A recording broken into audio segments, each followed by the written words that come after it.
মই আজি সঁচাকৈ অতি আনন্দিত হৈছোঁ যে চুতীয়া জাতি সংগঠনৰ বিভিন্ন সংগঠন, ছাত্ৰ সংগঠন, আমাৰ পেৰেণ্ট সংগঠন, যুৱ সংগঠন সকলোৱে মিলি পেলাই তেওঁলোকৰ উন্নয়ন পুঁজিৰ পৰা আৰু বিভিন্ন ফাণ্ডৰ পৰা একত্ৰিত কৰি পেলাই ইয়াতে এটা হোষ্টেল সাজিছে। তেওঁলোকে ইয়াত বহুদিনীয়া তেওঁলোকৰ কিছু অভাৱ আছিল আন্তঃগাঁথনি, সেইখিনি আজি সুন্দৰভাৱে নিৰ্মাণ কৰিছে। অসমৰ মাননীয় মুখ্যমন্ত্ৰী ডাঙৰীয়াই কিছু সময় পিছত সেইখিনি মানে জাতিটোৰ কাৰণে, অসমবাসীৰ কাৰণে তেওঁ মুকলি কৰিব। গতিকে মই সকলোকে আজিৰ এই শুভ দিনটোত যিসকল লোকে চুতীয়া জাতি সংগঠনৰ যিসকল পুৰুধা ব্যক্তি, যিসকলৰ নেতৃত্বত এই সংগঠনটো জন্ম হৈছিল অসমত, আৰু তেওঁলোকৰ কাৰণে আচলতে আজি এইখিনি হ'বলৈ পালে মই সকলোকে কৃতজ্ঞতা জনাইছোঁ।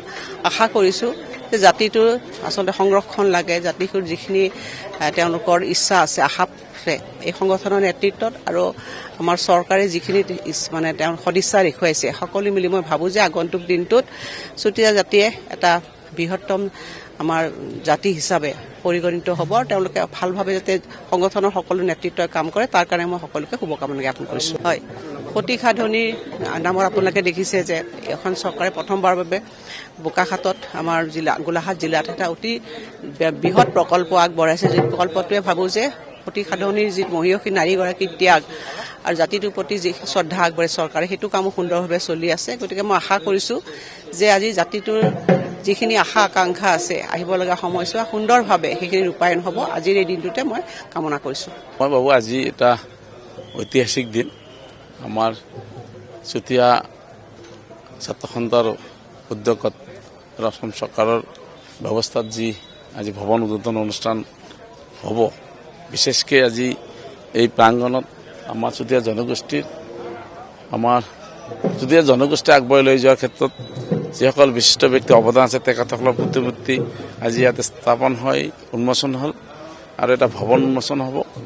মই ভাবোঁ যে বৰ অসম গঢ়াৰ ক্ষেত্ৰত চুতীয়া জনগোষ্ঠীৰ অৱদান যথেষ্ট আছে আৰু আজি চুতীয়া জনগোষ্ঠীৰ কাৰণে যি এটা ভৱন আজি উদ্বোধন হ'বলৈ ওলাইছে বা মাননীয় মুখ্যমন্ত্ৰী কৰকমলত উন্মোচিত হ'ব, মই ভাবোঁ এই ভৱনটোত চুতীয়া জনগোষ্ঠীৰ লগতে অসমৰ ভাষা সংস্কৃতিৰ অধ্যয়ন কেন্দ্ৰ হওক, যুৱ প্ৰজন্মৰ বৌদ্ধিক বিকাশৰ কাৰণে সমল হওক, সেই আশা কৰিছোঁ। আৰু আগন্তুক দিনত চুতীয়া জনগোষ্ঠীক ভাষা সংস্কৃতি, আৰ্থিক শৈক্ষিক সকলো দিশত আগবাঢ়ি যাওক, সেই কামনা কৰিছোঁ। কোচ ৰাজবংশী জনগোষ্ঠীৰ কাৰণে যিহেতু আপোনালোকে জানে, সচলত বেদখল বা মুক্ত কৰাৰ কাৰণে বা গভৰ্ণমেণ্ট ভূমি মুক্ত কৰাৰ কাৰণে যি ব্যৱস্থাত এই কোচ ৰাজবংশী ভৱনটো উত্তৰ গুৱাহাটীত আমাৰ 4 বিঘা ভূমি আবণ্টন হয়, তাতে ভৱনটো নিৰ্মাণ হয় আৰু অহা দিনত কোচ ৰাজবংশী জনগোষ্ঠীৰ কাৰণে এনেধৰণে ব্যৱস্থা কৰাৰ কাৰণে আমি আগবঢ়াই লৈ যোৱাৰ কাৰণে নিশ্চয় মাননীয় মুখ্যমন্ত্ৰী যিদৰে আমাক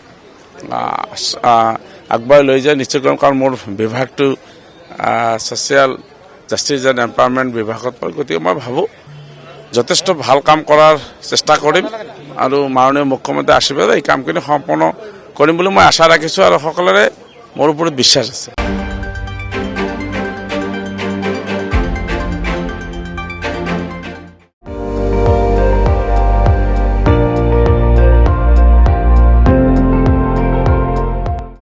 আপুনি চাই আছে ND24, সৰ্বশ্ৰেষ্ঠ নহয় সৰ্বোত্তমৰ দৌৰা।